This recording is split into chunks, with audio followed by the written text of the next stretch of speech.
Minasan konnichiwa, this is your Pinay English teacher in Japan. Welcome to my vlog. So today, we are here at Tennoji-ku, Osaka, Japan. And we are here to witness 3 home cooks as they compete for the coveted title OFW Master Chef in Kansai 2024 edition. Let's check it out. Hello po! Ano pong pangalan nila? Oh, I'm Liza po. Tawag nila sa akin dito, Merenggi Kunin Kansai.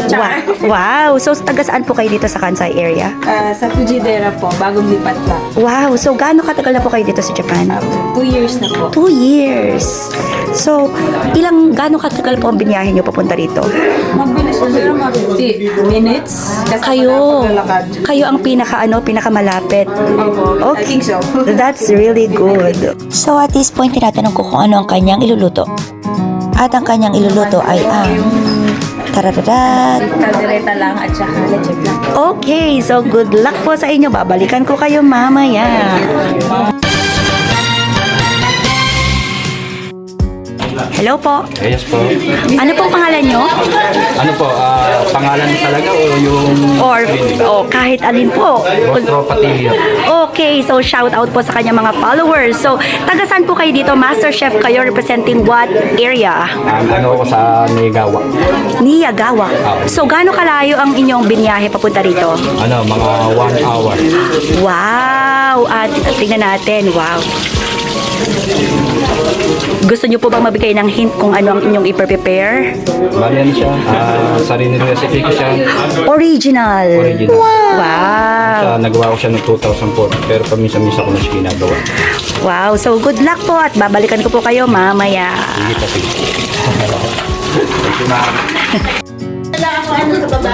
Chef, meron ka bang technique para hindi nakakaiyak ang paghiwa ng sibuyas? Pagkabalat ng ganito, ibababad ko sa tubig. Ibababad sa tubig with the peel. Ako hindi ko ibababad sa ginamay. Sanay ka ng lumuha. Ayan, may hugot siya. Sana ay hindi ka naman uuwing luhaan ngayon. Sabi kasi ganyan mo kalaban niya ako. Basta ma-advertise sa akin. Kasi ako may So, anyway, ang technique dapat ibabad muna sa water ng mga gaano katagal? mga 5 minutes. Mga 5 minutes. O sige, gagawin ko yan mamayang gabi. At kapag naiyak ako, hahantingin kita sa Facebook. Okay. Totoo. Okay. Good luck. Okay, thank you.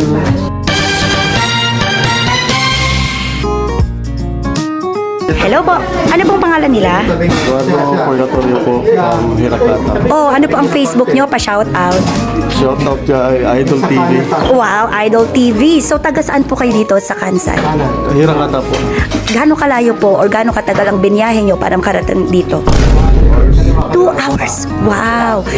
Gusto nyo po bang magbigay ng hint kung ano ang inyong i-prepare for today? Ang prepare ko po ay fried ng Bisaya. Wow. Fried sinuglaw. Okay. Gusto ko lang ma-experience na hindi kasi masyadong napapansin ko eh. Kasi sa lokal na sa amin to eh. Sa Bisaya madalas to ginagawa. So, Ano po uling tawag? sinuglaw. Sinuglaw.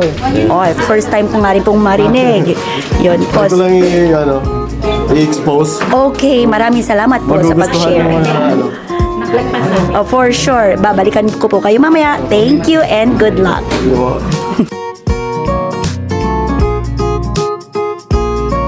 Yogurt Karanzuka.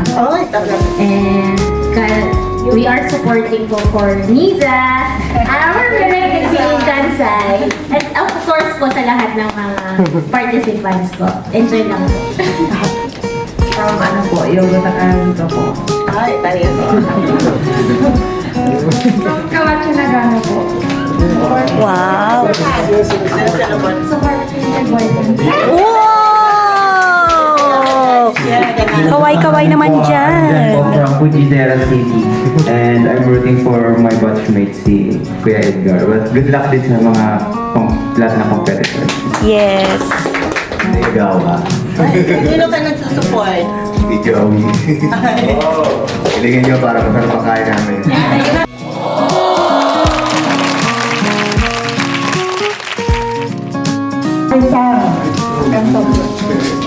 東京から来ました、はいです。よろしくお願いします。今日は楽しみにしてますんで、ありがとうございます。Yara sa President na representative po si Miss. Good afternoon po sa inyong lahat. Good afternoon din po. OIC. Mr. Jonel Habon. Please. Magandang hapon po sa ating lahat. Thank you po sa pag-imbita po sa O1 NWO.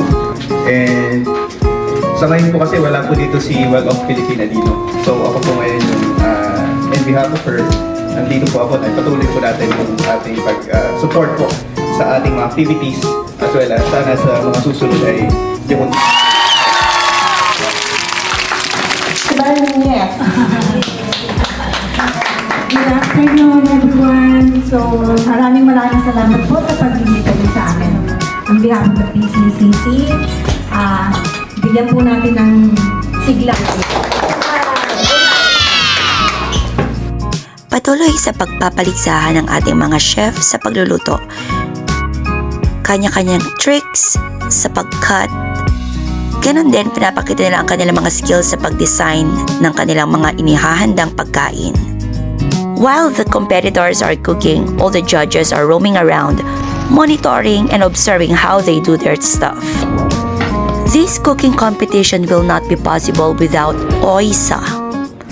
OISA or OFW Immigrant Osaka. Ito naman si Edgar ngayon ay merong paturon. Yan ay traditional turon with langka.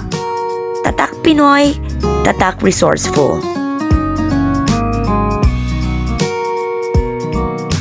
Woo!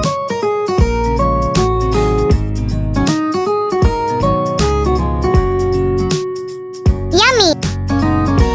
Finally, nagpa-plating na si Sir Joey. Original recipe niya itong ginawa niya. It's like a seafood pinakbet but with a twist, and it was really good. Balikan natin si Sir Edward. So yan, nagluluto siya ng turon. Ang ginamit niyang banana ay yung regular na banana na mabibili sa supermarket kasi wala siyang mahanap na saba. Ano yung ginawa niya? Hinati-hati niya yung banana, tapos hinaloan niya po ng langka.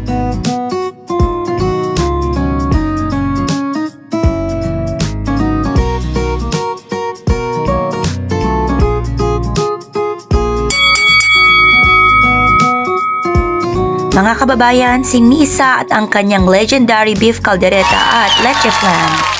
Sinuglaw and turon with langka by Chef Edward.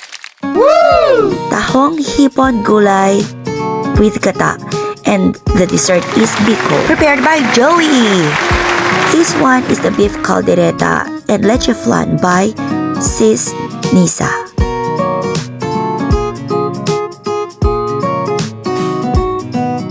This one is an original recipe by Sir Joey. Mussels, veggies with coconut milk, and the dessert is biko. And the last one is the sinuglaw.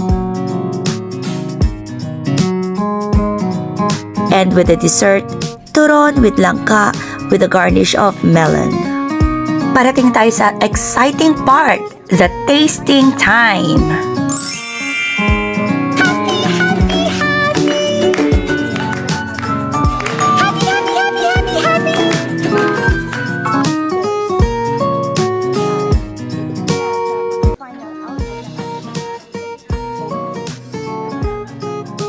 If you're wondering who won the competition, watch out for part 2. Jane, see you.